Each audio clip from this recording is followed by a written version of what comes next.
everyone, my name is enthie and I'm a student majoring in English language under the Faculty of Foreign Languages at Saigon University.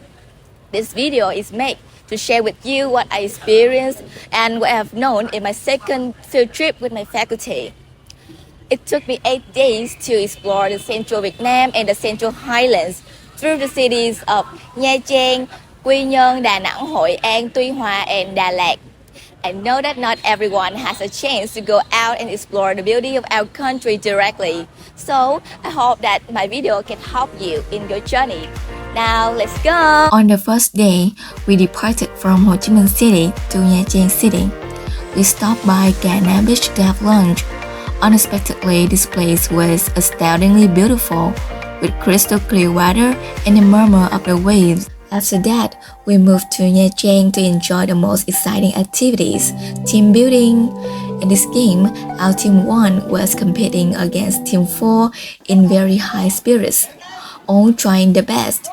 In the end, we won narrowly amid loud cheers.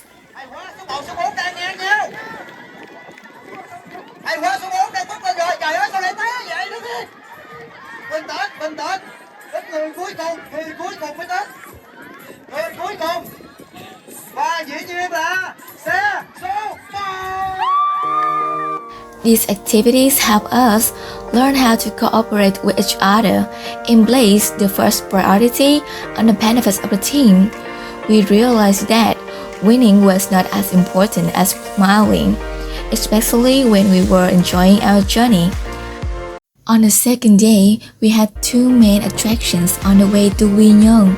Hòn Chong or Husband Promontory is located about 3 km northeast of the Nha Trang city center, right at the foot of La Sang Hill. Here is the main hall of society's premises of Nha Trang Golf in Hòn Chong scenic area. Behind the hall is a unique rocky beach. Hòn Chong comprises two clusters of rocks. One is called Hòn Chong, meaning husband promontory, and the other is Hòn Vợ, meaning wife promontory. Hòn Chong cluster is the larger one, which features a giant 5-fingered hand embedded on a boulder. The next attraction is Eo Gió. Eo Gió is situated in Nhơn Lý Commune, Quy Nhơn City, Bình Định Province. The name Eo Gió has been given by the people here from its geographical location. Violent sea bring heavy rains and winds. The call of seawater, accompanied by rising wave, will roll the rocks, over time creating fissure across the mountains, forming towering cliffs. It is these natural factors that have made Eo Gió wildly beautiful as today.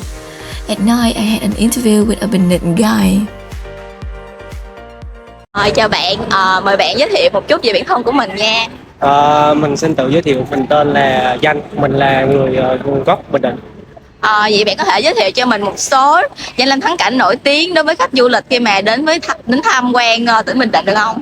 Khi mà đến với Bình Định thì cũng có khá là nhiều cái cảnh quan để mình đi đến đó để tham quan du lịch.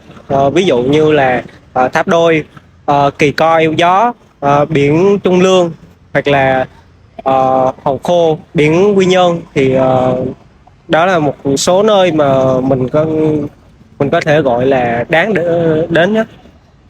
Đối với địa phương của mình là một cái địa phương mà có rất là được thiên nhiên ưu đãi vì du lịch như vậy á, thì bạn nghĩ là địa phương của mình cần phải cải thiện những điểm nào để thu hút được nhiều khách du lịch hơn? Thì hiện tại thì mình thấy du lịch ở Bình Định thì đang rất là phát triển. Mình có một số cái mong muốn như là ví dụ đẩy mạnh xúc tiến quảng bá, hoặc là phát triển cái ngành du lịch của tỉnh trở thành ngành kinh tế mũi nhọn, và xây dựng môi trường thân thiện, con người nhân văn hơn, phù hợp với du lịch. Cảm ơn phần trả lời của bạn nhiều nha. On the third day, we headed for Đà Nẵng to visit Quốc Hiệp Fine Art Stone Sculpture Facility and Ngũ Hành Sơn. Starting with Quốc Hiệp Fine Art Stone Sculpture Facility, tourists will not be able to resist the sculpture made from stone. Each work of art expresses the talent of artisans. Tourists will comfortably contemplate a variety of product categories, from Buddha and human statues to decorative household products and jewelry such as rings and necklaces. Previously, stones were mainly taken directly from the Marble Mountains. However, to preserve the scenic spot, the main raw material was transferred from other places.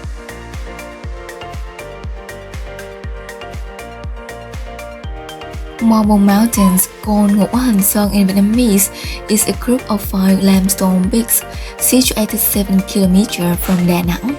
5 peaks are named after the 5 elements: Kim metal, thủy water, mộc wood, hỏa fire, and thổ earth. And now only Thủy Sơn Water Mountain is open for traveler. One of the best parts of touring the Marble Mountains is seeing the striking pagodas. Constructed in 1825, Linh Ứng Da Nang Pagoda, Marble Mountains, is the oldest of the 3 Linh Ứng pagodas in Da Nang. The pagoda is a century of Buddha statues and golden plates inscribing the king's demand to name the pagoda. The next one is Tèn Chơn Cave. The meaning of Tèn Chơn is a place that contains all the truth of the universe. Inside, there is a shrine to worship gods that bring happiness and luck to people. The cave had a small valley that is about 10 meters long and 7 meters wide. Tèn Chơn Cave is worth a wonder for the marble statues of chess players and mandarins placed inside the cave wardens. The cave ceiling is open toward the sky, which facilitates the circulation of the wind and brings down the temperature.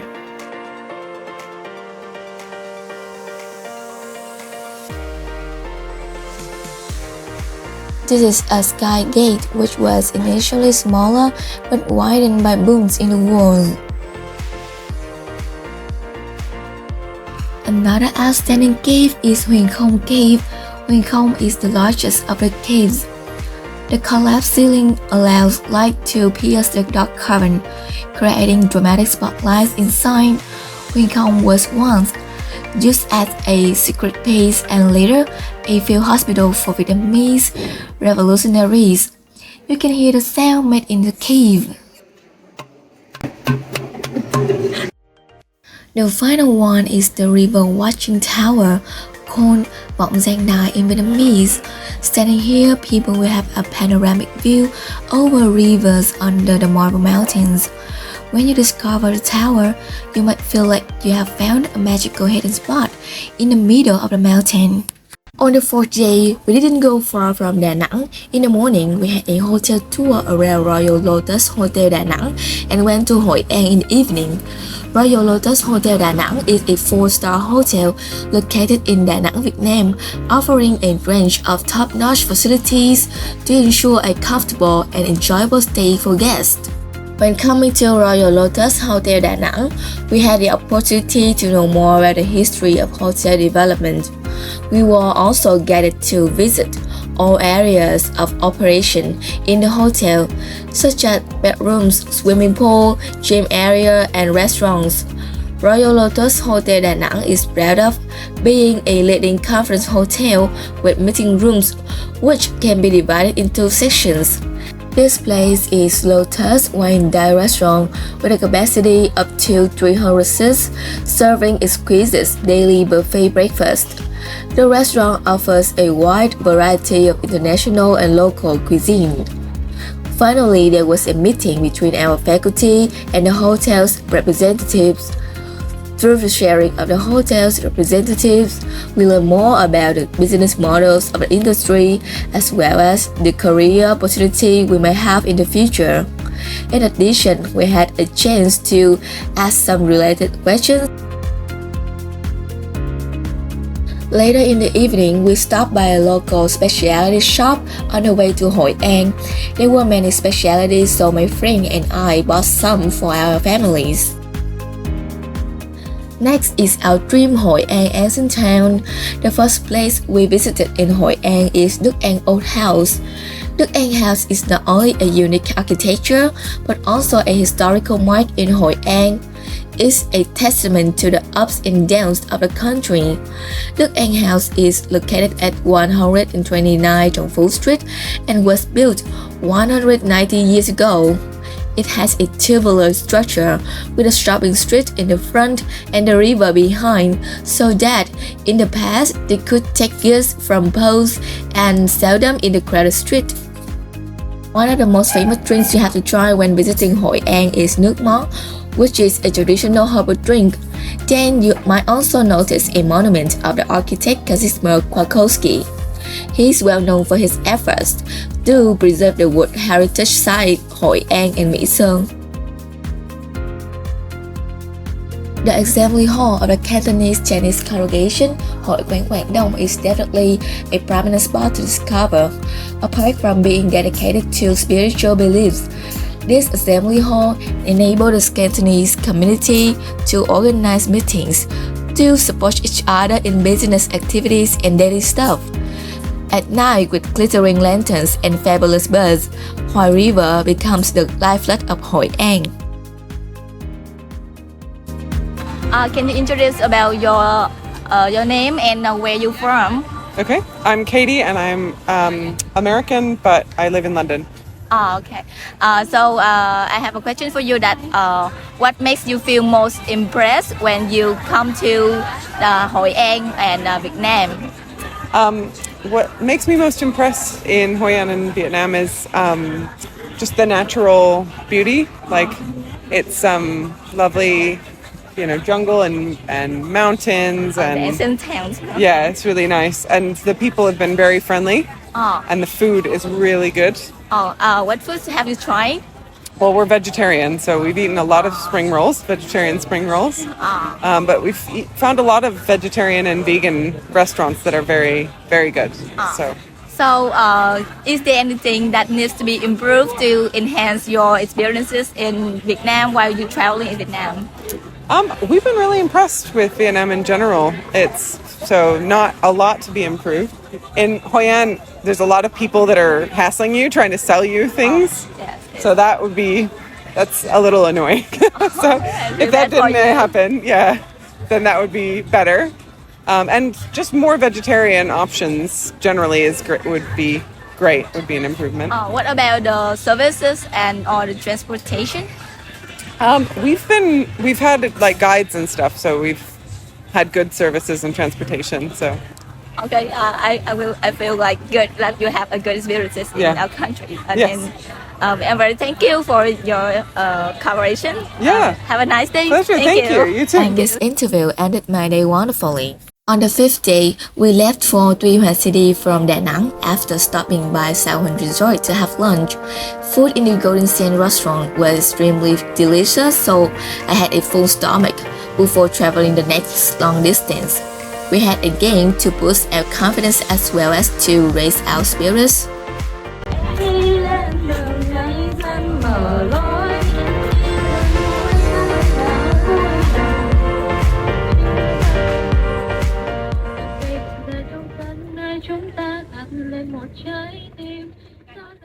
On the sixth day, we said goodbye to Tuy Hòa to go to Nha Trang Institute of Oceanography.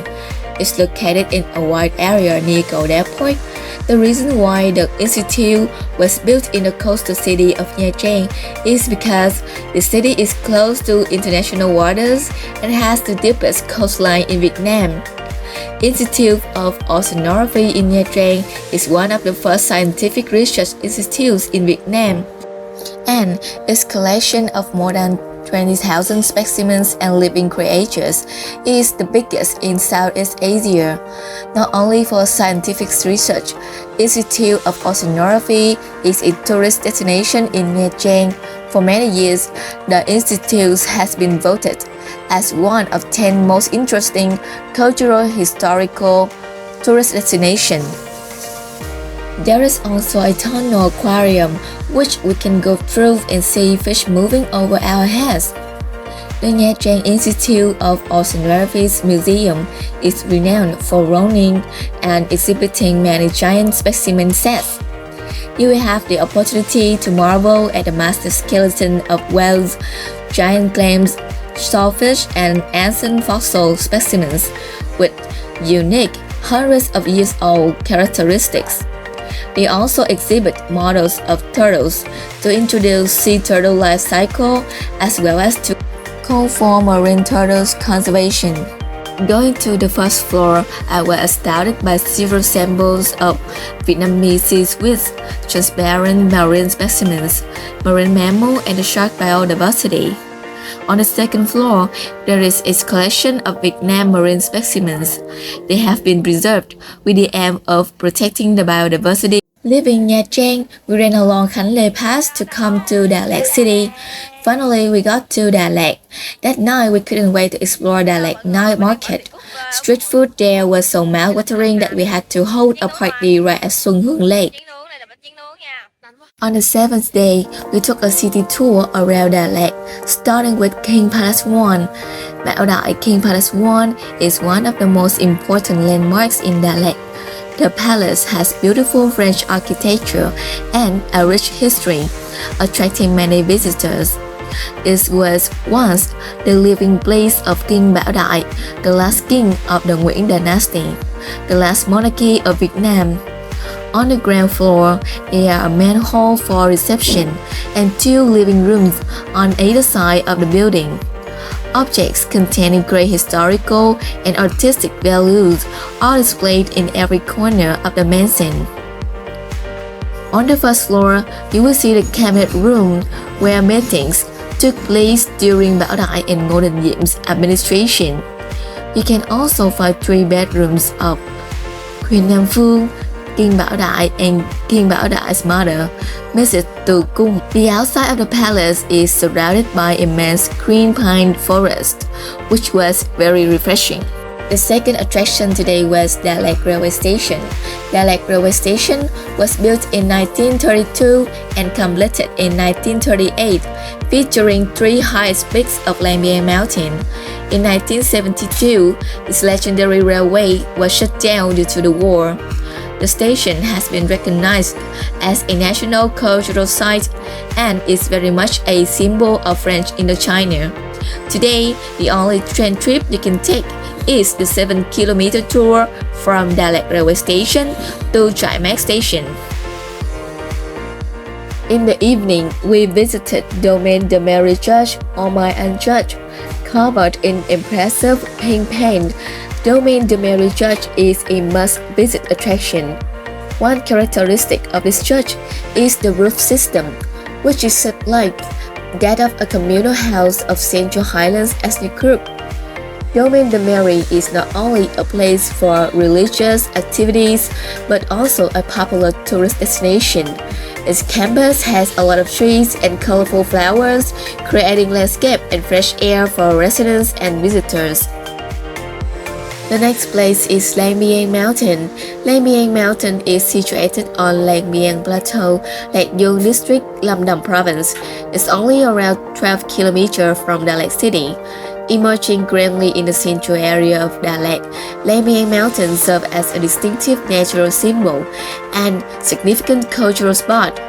When you reach the top of this mountain, you can also immerse yourself in the panoramic views of the blue sky, foggy clouds, lush greenery, and colorful flowers. Watching this scenery in cold weather was an exciting experience for me. In the end, we had dinner at Linwood restaurant in a dynamic atmosphere. Grilled chicken and pork or sticky rice cooked in bamboo are must-try specialties in this mountain.